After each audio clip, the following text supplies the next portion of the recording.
Well, these classic beauties here, this 555 and that 55, are roughly in the 50 horsepower range, somewhere around there. When I was a kid, this was pretty common to see tractors like this were still the main horsepower on a lot of prairie farms. They were old then, but they were still in use. Today, not uncommon to see the main tractor on a prairie farm with more than 10 times the horsepower these things could produce. So, how much more efficient have we become with all that extra horsepower? Are we getting more value per pony than we got out of these back in the day with our new tractors now? Let's take a look.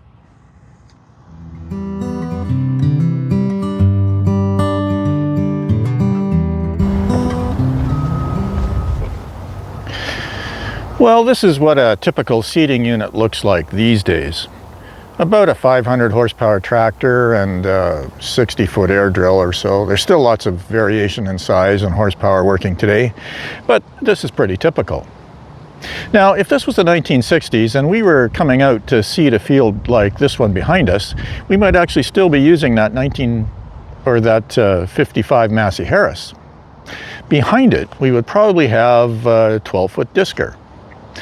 Now, let's compare from a human perspective how much more efficient one farmer is.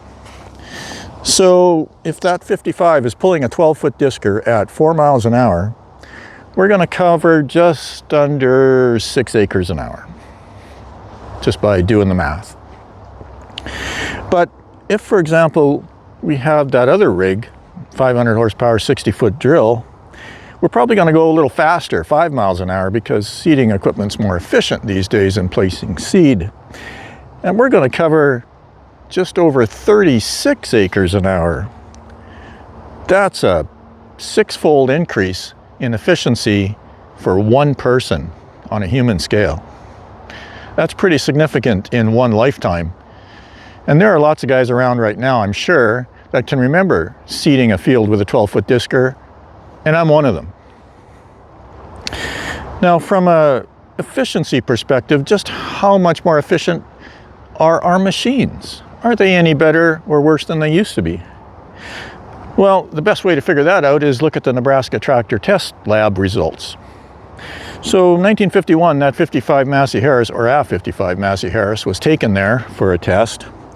And in the 1-hour maximum power test, that 55 put out 12.15 horsepower hours per gallon. So let's compare that to something more modern, like somewhere around a 500 horsepower tractor, for example. Let's take a John Deere 9R490. Now in 2022, one of those was sent to Nebraska, and it put out 18.44 horsepower hours per gallon. That's almost a 50% increase in fuel efficiency compared to that older tractor.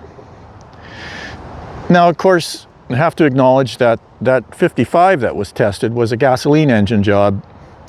And of course, nowadays, that 9R Deere was a diesel, and you can't even get a gasoline-powered tractor pretty much anymore of any size.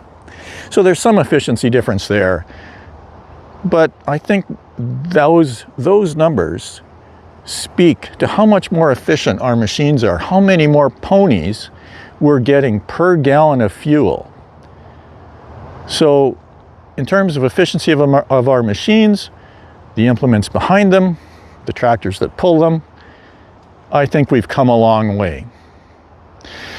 And I guess you have to ask yourself, if you had to spend an 8-hour day sitting on that 55 Massey Harris out in the air in a seat with no backrest, instead of in a 9R Deere in an air-conditioned cab with a leather heated and cooled seat, would you still do it? Would you still go out and work those fields and run that machinery? Well, yeah, of course we would, because it's cool, right? Thanks for watching. And it isn't just old tractors that are cool, so are old Jeeps.